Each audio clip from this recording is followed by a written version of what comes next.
அனைவருக்கும் வணக்கம். தெய்வீக பலன்கள் சேனல் சார்பாக தங்களை அன்புடன் வரவேற்கிறோம். இன்று நம் காணொளியில் காண விரும்புவது அதிர்ஷ்டத்தை அள்ளித்தரும் ஓசைகள் என்னென்ன என்பதை பற்றி இந்த காணொளியில் விரிவாக பார்க்கலாம். வாருங்கள் காணொளிக்கு செல்லலாம். மறக்காமல் ஒரு சப்ஸ்கிரைப் செய்யவும். ஒரு வீடு என்றாலேயே மகாலட்சுமி கடாட்சம் நிறைந்திருக்க வேண்டும். அந்த வீட்டிற்குள் நுழைந்ததும் கோவிலில் நுழைந்தது போன்று இருக்கிறதே என்று வீட்டிற்கு வருபவர்கள் சொல்லும் வகையில் நமது வீடு இருக்க வேண்டும். ஆனால் ஒரு சிலரது வீட்டுக்குள் நுழைந்தால் மனது சஞ்சலத்துடன் இருக்கும். இவ்வாறான வீடுகளில் எதிர்மறை சக்திகள் நிறைந்து இருப்பதே இதன் காரணமாகும். வீட்டில் உள்ளவர்களுக்கு இதனை சரியாக அறிந்து கொள்ள முடியாது. ஆனால் எதிர்மறை சக்திகள் வராமல் இருக்கவும் எதிர்மறை சக்திகளை வீட்டிலிருந்து விரட்டவும் சில எளிய சூட்சுமங்களை நம்மால் செய்ய முடியும்.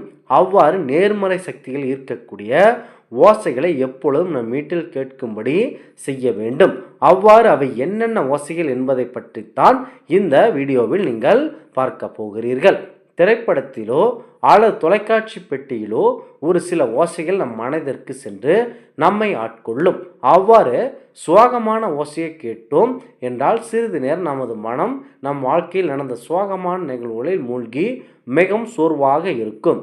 அதுபோலத்தான் கொஞ்சம் சந்தோஷமான ஓசையை கேட்டோம் என்றால் நமது வாழ்வின் மகிழ்ச்சியான தருணங்களை நினைத்து நாமும் மிக சந்தோஷப்படுவோம். இவ்வாறு சப்தங்கள் நம்மை ஆட்கொள்வது இயற்கையான விஷயமே. அதுபோலத்தான் வீட்டில் சில ஓசைகள் கேட்பதனால் நேர்மறை சக்திகள் மற்றும் அதிர்ஷ்டம் உண்டாகும் என்பது ஆன்மீகத்தில் கூறப்படும் ஒரு சில சூட்சும விஷயங்களாகும். இவ்வாறான ஓசைகள் மூலம் நமது மனதில் தன்னம்பிக்கை உண்டாகும், மன வலிமை ஏற்படும், நேர்மறை சக்திகள் வீட்டில் நிறைந்திருக்கும். வீடு எப்போதும் லட்சுமி கடாட்சத்துடன் இருக்கும். வீட்டில் இருக்கக்கூடிய தீய சக்திகளை விரட்டும். பில்லி சூனியம், ஏவல் போன்றவற்றை எதிர்மறை வினைகள் நம்மை அண்டாமல் பார்த்து கொள்ளும்.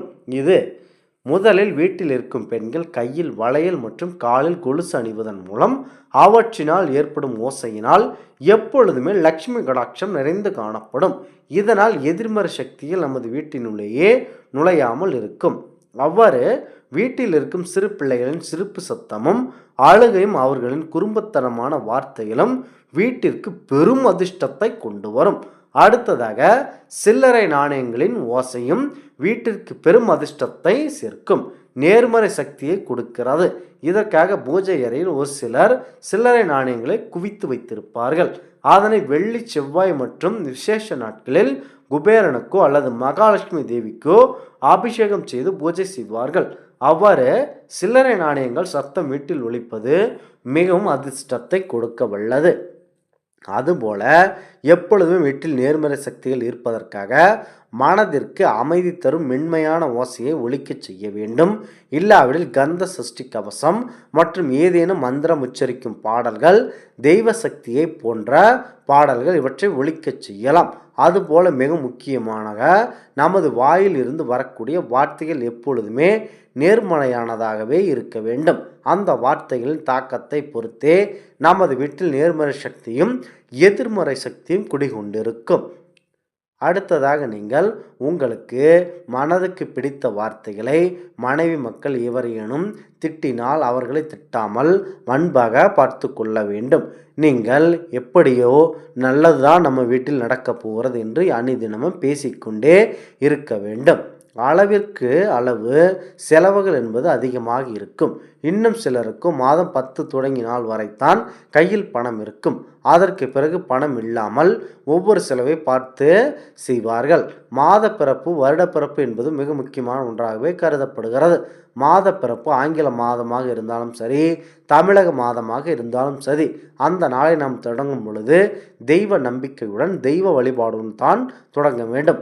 அப்பொழுதுதான் அந்த மாதம் முழுவதும் தெய்வத்தின் அருள் நம்மால் பெற முடியும், அருளையும் நம்மால் பெற முடியும் என்பதால் அன்றைய காலத்தில் நம்முடைய முன்னோர்கள் ஒவ்வொரு மாத பிறப்பிற்கும் தெய்வ வழிபாட்டுடன் தொடர்புடைய ஏதாவது ஒரு செயலை வைத்திருப்பார்கள்.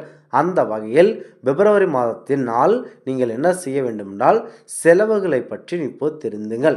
இந்த மாதம் முதல் நாள் என்பது சனிக்கிழமையில் தொடங்கியது. இது கூடுதல் விசேஷமான நாளாக கருதப்படுகிறது. அன்றைய தினத்தில் நாம் சில செலவுகளை செய்வதன் மூலம் நமக்கு பண வரவு அதிகரிக்கும். இதற்கு காரணம் இந்த நாள் பெருமாளுக்கு உரிய நாள் என்பதால் நீங்கள் இந்த கிழமையில் உரிய கிழமை என்பதால் தினம் காலை முதல் மிக செலவாக பெருமாளுக்கு நாம் துளசி மாலை வாங்கி தர வேண்டும். ஒருவேளை நம்மால் கோயிலுக்கு செல்ல இயலவில்லை என்றாலும் வேறு யாராவது ஒருவரிடம் பணத்தை கொடுத்து துளசி மாலை வாங்கி தர சொல்ல வேண்டும். இப்படி செய்வதன் மூலம் பெருமாளின் அருளை நம்மால் கண்டிப்பாக பெற முடியும். அடுத்ததாக பணவரவிற்கு அதிபதியாக திகழக்கூடியவர் மகாலட்சுமி. மகாலட்சுமி வீட்டிற்கக்கூடிய பொருளாக நாம் உப்பை கருதுகிறோம். அதனால் அன்றைய நாளில் உப்பை மளிகை கடைக்கு சென்று வாங்க வேண்டும். வீட்டில் இருக்கக்கூடிய பெண்கள் தான் இந்த செலவை செய்ய வேண்டும். சரியான சில்லறை கொடுத்து வாங்காமல் அதிகப்படியான தொகை கொடுத்து ஒரு உப்பு பாக்கெட்டை வாங்கி கொண்டு மீதி சில்லறையை வாங்க வேண்டும்.